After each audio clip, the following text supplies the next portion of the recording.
वो मिसाल हमने सुनी हुई है ना कि मार मार के चमड़ी उधेड़ दी। आज क्रिकेट के मैदान में वो मिसाल मैंने सच होती देखी है। वेस्ट इंडीज ने जिम्बाब्वे को मार मार के उनकी चमड़ी उधेड़ दी और उसके बाद भी रहम नहीं किया। यानी नजर आ गया था कि वो लेट गए हैं, उनके बस की बात नहीं है, लेकिन हिटमायर ने बिल्कुल भी होला हाथ नहीं रखा और नीचे से पॉवेल ने भी फिर पूरा साथ दिया। उसके जाने के बाद world cup T20 world cup की हिस्ट्री का दूसरे नंबर पे सबसे बड़ा टोटल आज वेस्ट इंडीज ने लगाया 254। पहले नंबर पे श्रीलंका का रिकॉर्ड था जो कि टूटता टूटता बचा है। अगर वो जैसन होल्डर भाई ना आउट हुए होते तो शायद ये रिकॉर्ड भी टूट जाना था। श्रीलंका ने 260 किया था 260 2007 में 2007 में वर्सेस कीनिया, और ये रिकॉर्ड वेस्ट इंडीज आज डिजर्व करती थी कि इसको तोड़े, लेकिन पता कोई नहीं है। ये जिस तरह की क्रिकेट वेस्ट इंडीज ने खेलना शुरू कर दी है और जितना कॉन्फिडेंस आपको उनके अंदर नजर आ रहा है, ये शायद साउथ अफ्रीका और इंडिया के अगेंस्ट भी इसी तरह का मैच खेलेंगे। अब आप में से बड़े लोग इस टाइम सोच रहे हैं कि क्या इंडिया सुपर 8 से बाहर हो गया, क्या इंडिया सेमीफाइनल से बाहर हो गया?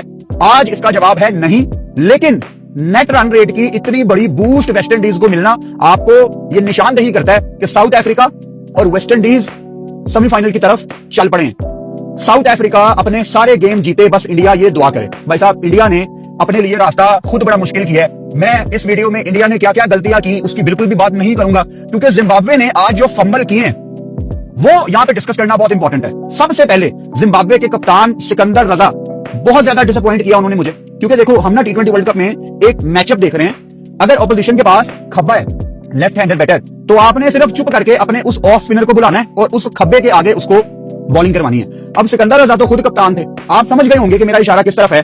भाई साहब, वेस्ट इंडीज के दोनों ओपनर्स ऊपर से आज कुछ नहीं कर पाए। 17 पे उनका पहला आउट होता है ब्रेंडन किंग और 54 पे शे होप आउट हो जाते हैं। अब हिटमायर खब्बा है, हिटमायर जब क्रीज पे आया है, अब मैं इंतजार कर रहा हूं कि सिकंदर रजा एज एन ऑफ स्पिनर अब आते हैं, अब आते हैं, अब आते हैं, लेकिन सिकंदर रजा नहीं आए। वहां पे हिटमायर हिटे लगाता रहा, वो सेट हो गया। यानी हिटमायर ने 35 कर दिया और मैच के 8वें ओवर में सिकंदर रजा आते हैं। अब क्या हमने नहीं देखा कि as an off spinner around the wicket Salman Ali Agha ने अभिषेक को आउट किया, मार्करम ने as an off spinner around the wicket Ishan को आउट किया। यानी आपके पास एक सैंपल साइज मौजूद है, और ये अगर सैंपल साइज मौजूद ना भी हो, स्टिल हिटमायर ने तो हिटे लगानी ही लगानी थी। क्या बेस्ट चांस था सिकंदर रजा का एज ए कैप्टन कि वो आते साथ ही जैसे ही हिटमायर मैदान में आया, सिकंदर रजा का काम था वो बॉल पकड़ते और वो एक चांस लेते। अब आपने 7 ओवर तक इंतजार किया, रजा 35 वो कर चुका है हिटमायर, फिर उसने कहां पे रुकना था, फिर उसने नहीं रुकना था, ये हो गई एक गलती। अच्छा, अब पार्टनरशिप लगती है, हिटमायर साहब और रोवमन पावेल साहब शुरू हुए हैं। वहां पे हिटमायर ने पहली शुरुआत की और जब वो आउट हुए बाद में रोवमन पावेल थोड़ा सा खुले। मुझे ये चीज समझ नहीं आई, सेम गलती कल जो सूर्या कुमार यादव ने की वो आज सिकंदर रजा ने रिपीट की। मेरा आपसे सवाल है कि जिम्बाब्वे की टीम का, मुझे इस टीम का बेस्ट बॉलर बताओ, उनकी प्लेइंग 11 में से बेस्ट बॉलर कौन है जिसने ऑस्ट्रेलिया के अगेंस्ट भी जिम्बाब्वे को मैच जितवाया? और अगर हम वो ऑस्ट्रेलिया की गेम निकाल भी दें, still he is Zimbabwe's number 1 bowler.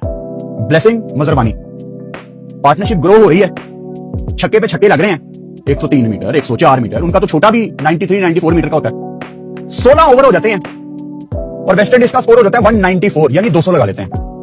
2 over मजरबानी के बचा के रखे, यानी मजरबानी को शुरू में रजा ने 2 ओवर कराए और मजरबानी ने सिर्फ 10 रन दिए। अब डेथ ओवर्स में मजरबानी को 2 ओवर के लिए बचा के रखा हुआ है। फॉर व्हाट भाई? सच ए बिग ब्लंडर। और ये वो गलती है जो मैं अक्सर कप्तानों को करते हुए देखता हूं। ये ब्रेंडन मैकलम करते होते थे 2015 में, उन्होंने ये दुनिया को सिखाया है जब वो न्यूजीलैंड के कप्तान थे। अगर ऊपर से उनके फास्ट बॉलर्स अच्छे ओवर कर रहे हैं, वो वहीं पे गेम को खत्म करने की तरफ जाते थे। ये जो सोच है ना कि आखिर में बॉलिंग कौन करेगा, ये थोड़ी बहुत एक नेगेटिव थॉट है, डिफेंसिव थॉट है। अच्छा, जब 16 ओवर्स में वेस्ट इंडीज का 194 था, उनके 3 आउट थे, 2 ओवर अभी ब्लेसिंग मजरबानी के रहते हैं, लेकिन 1 ओवर रिचर्ड एंगारवा का भी रहता था, वो भी उनका main left arm medium fast bowler है, उसको भी 3 ओवर में सिर्फ 27 रन पड़े थे। अच्छा, एक और गलती यहां पे मैं हाईलाइट कर देता हूं, ऊपर से रिचर्ड एंगारवा को इकट्ठे 3 ओवर करा दिए। पहला ओवर उसका कोई बहुत महंगा नहीं गया था, लेकिन डाउन द लेग साइड वो बॉलिंग कर रहा था, फाइन लेग अंदर थी, वो लकी था कि उसको कूटनी पड़ी। दूसरे ओवर में ही वाज एक्सपेंसिव। तीसरा ओवर लगातार रिचर्ड एंगारवा को करवाना वाज ए पुअर डिसीजन। यानी अगर जिम्बाब्वे को 255 का टारगेट मिला है तो उसमें बहुत बड़ा हाथ सिकंदर रजा की बुरी कप्तानी का है। अगर थोड़े से डिसीजन बेहतर होते तो शायद ये टारगेट इतना बड़ा ना होता। देखो, जब आप 255 चेज करने की तरफ जाते हो ना, मेंटली तौर पे आप मान चुके होते हो कि ये नहीं चेज हो सकता। इट्स नॉट अबाउट जिम्बाब्वे, ये कोई भी टीम हो, वो शायद मिड इनिंग्स में डीप इनसाइड उनको पता होता है कि यार ये शायद चेज नहीं होगा, फिर फील्डिंग की तरफ आ जाते हैं। अब इसके ना 2 पहलू हैं। मैच जब शुरू हुआ, मतलब पहले 2-2.5 ओवर जिम्बाब्वे की जो एनर्जी थी, जिस तरह से वो एक दूसरे को बैक कर रहे थे, जिस तरह सिकंदर रजा एनर्जेटिक थे, एवरीथिंग वाज बैंग ऑन। हम लाइव बैठे हुए थे, हम यही बात कर रहे थे यार कि जिम्बाब्वे की एनर्जी कितनी मजे की है। लेकिन एक कैच छूटता है हिटमायर का, जो मूसा कीवा ने छोड़ा, और हिटमायर उस टाइम 9 पे था। उसके बाद जिम्बाब्वे की टीम उठ नहीं पाई। अब मैं मानता हूं कि हिटमायर का कैच बहुत बड़ा कैच था, लेकिन उस टाइम हमें पता नहीं था ना कि हिटमायर ने कितना लंबा जाना है। उसको तो सिर्फ अभी तक हमने 9 रन बनाते ही देखा था, अभी वो शुरू नहीं हुआ था। वहां पे सब एक दूसरे की तरफ देख रहे हैं, बनता क्या था वहां पे। अब जिम्बाब्वे सीखेगी, सुपर 8 उनके लिए कोई फेमिलियर राउंड नहीं है। प्रेशर में आपको क्या करना है, आपको ऐसे सिचुएशन में दोबारा सबको इकट्ठे होना है। गेम स्लो होती है, इट्स ओके, एक दूसरे को बैक करना है कि मूसा कीवा कोई बात नहीं, फिर आएगा कैच, तगड़े